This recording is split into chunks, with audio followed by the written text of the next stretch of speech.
Ever feel like everyone in tech is constantly coding like they're in some kind of marathon?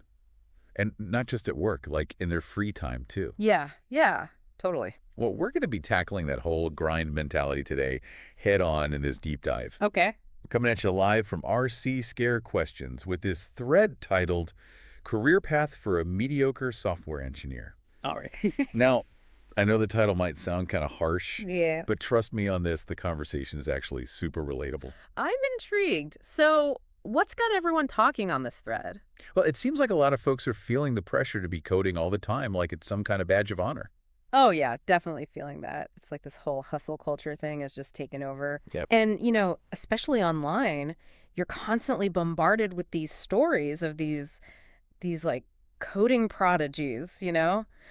working crazy hours, side hustling, and just like living and breathing code. Oh, I And it feel can really make you feel like you're not doing enough if you're not, spending every waking minute trying to like level up your coding it's skills. totally, it's like if you're not spending all your free time on leet code, are you even a real engineer? Right. Yeah, right. But the thing is, and so many people in the thread were saying this, the idea that you have to be obsessed with leet code is, and I'm quoting Monotone Panner here, incredibly false. Yeah, they're not wrong. There are tons of engineers out there building awesome careers who also have a life outside of coding. Absolutely. And it's so important to remember that, like, you don't have to sacrifice your well-being or your passions to be successful in this field. Exactly. Take, for example, Mish shared this anecdote about knowing, like, multiple FAing principal engineers, right, making upwards of 500K a year, Wow, okay. who actually prioritize things outside of work. Yeah. Like one's a huge sports fan, another's super into video games. No way. Yeah. And they're able to make time for it all.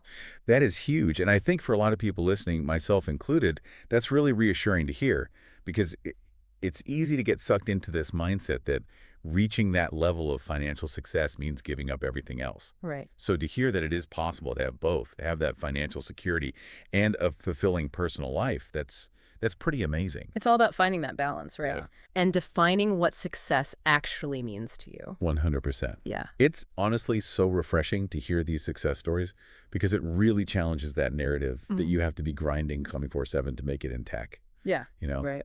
But I am curious, if not everyone's aiming for that whole like FAing lifestyle, what are the alternatives? Yeah. Because this Reddit thread actually had some really interesting perspectives on that too. Yeah, for sure. And it makes sense, right? Like, not everyone's motivated by this constant pressure to climb the corporate ladder. Yeah. Some people are perfectly content with finding a role where they can thrive No. without necessarily needing to manage others or, constantly be chasing that next promotion. Right, right. And so is there like a term for that kind of role? Yeah, actually there is. It's called a terminal role. Hmm. IMSO Cole brought it up in the thread. And basically these are positions like, say, senior engineer, where you can have this long and successful career without feeling obligated to move into management. Terminal roles. Yeah. Okay. So you reach a certain level, you've got your expertise, and you can just like focus on doing the work you enjoy without that constant pressure of upward movement. Exactly. Honestly, that sounds kind of ideal. Right. And the cool thing is, it makes sense for companies too. Oh, really? Yeah.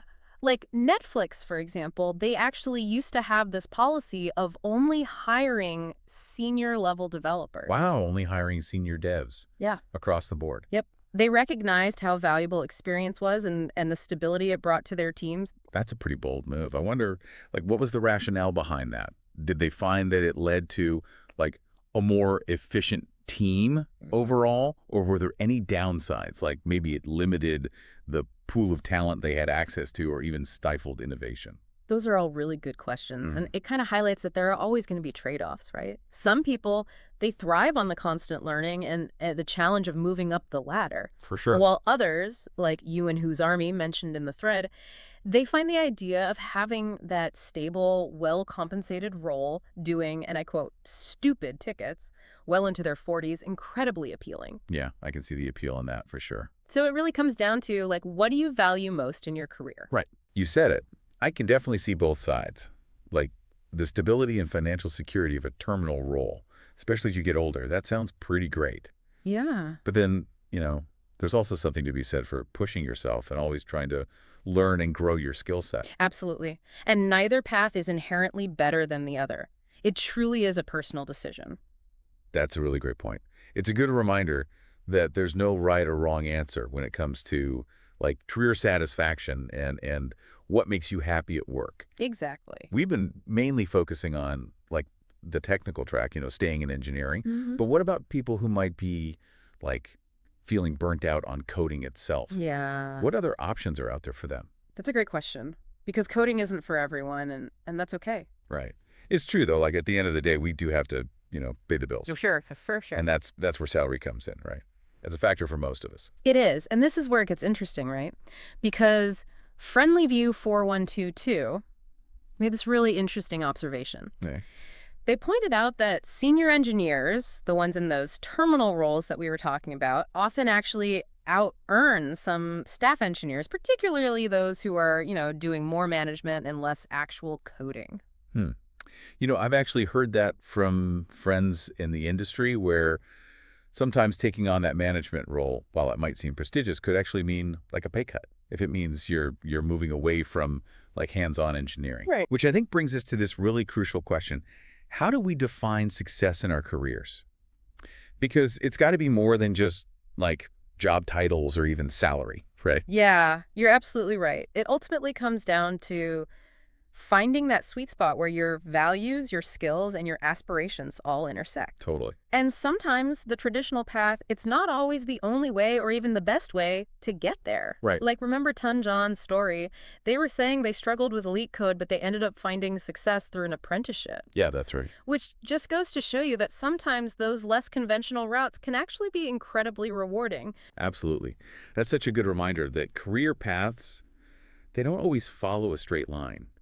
Sometimes it's about taking those unexpected detours and figuring out how your existing skills can translate in new and creative ways. Exactly. And being open to those opportunities when they come along. Yeah, and maybe that's the big takeaway here, right? Like mediocrity, as the original thread, kind of jokingly suggests, it's not about aiming low or anything. It's more about redefining what success means for you. 100%. It's about recognizing that those traditional markers of success, like promotions or titles or even a big paycheck, those are all just pieces of the puzzle. Yeah. What truly matters is figuring out what makes you feel fulfilled and then aligning your career with that vision. I love that. Because there's no one size fits all when it comes to a fulfilling career, especially in tech.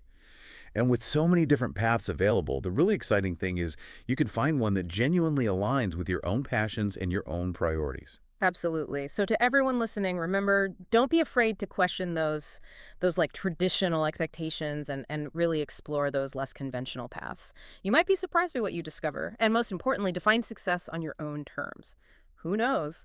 You might just find that what you thought was mediocre actually leads you to a far more fulfilling and rewarding career than you ever could have imagined. Couldn't have said it better myself. That's all the time we have for this deep dive. Thanks for listening.